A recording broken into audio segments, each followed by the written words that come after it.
За основците и за средношколците денеска завршува учебната година. Година во основното образование го завршува последната генерација осмоодделенци со оглед на тоа дека од пред неколку години во нашиот образовен систем е воведена деветолетка.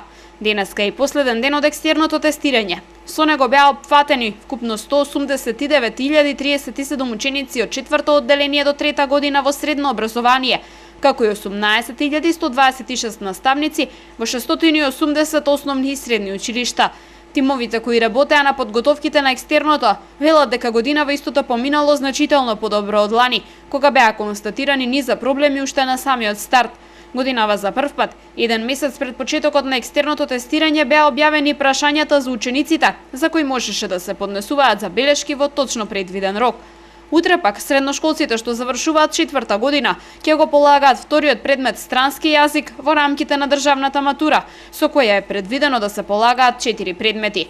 Во учебната 2013-2014 настава следеа повеќе од 200.000 основци и средношколци, а околу 21.000 деца првпат седнаа во училишните клупи. Министерството за образование најави долго работно лето.